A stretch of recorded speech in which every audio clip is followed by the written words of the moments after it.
Who's going to win the Women's World Cup? Well, I don't know as much about women's football as I know about men's football, but I know there's some really good teams.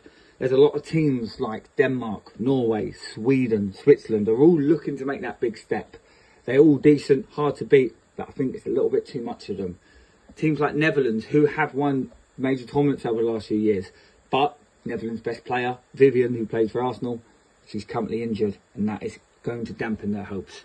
France are getting better and better, but they're still not the best side in Europe, but they will be a hard side to beat. And then Japan, a team that's been consistent for a long time now, they will fancy their chances, but not everyone else will. And then you look at the main contenders, Brazil, the current Copa America champions, a team that took England all the way in that final and could have easily won. They've got a lot of young talent, and they've got the Arsenal girl as captain, so they're going to be hard to beat. When it comes to Germany, a side, serial winners, unlucky in the last tournament against England, they're going to be one of the favourites.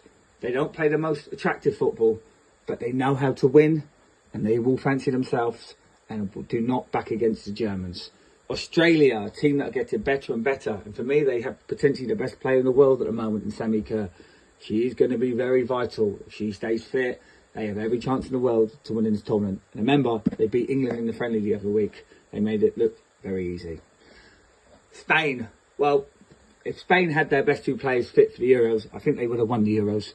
They have, again, the best player of the last few years. And again, apologies for the pronunciations, but Putillas, I think that's right. And Hermosa, she is a top player in her own right. They have experience, they have talent, and they have players that know how to win. And if these players are all fit and available, they are going to be very hard to beat.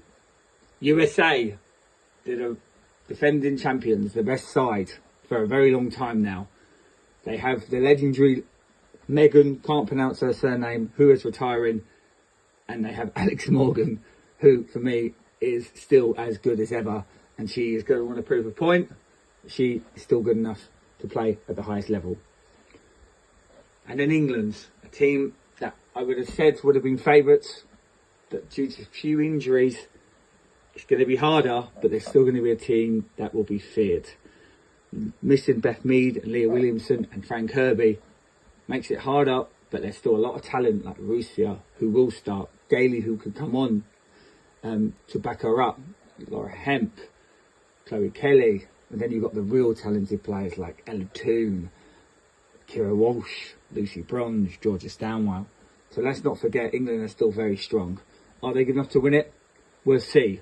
But who do I think will win it? It's going to be one of the six that I've gone into depth about. I think if the players are fit and there's no problems in the camp, I think Spain wins it. I don't know the draw, but if the way Spain can play England in the final, then that will be the final. And I think Spain will win the World Cup.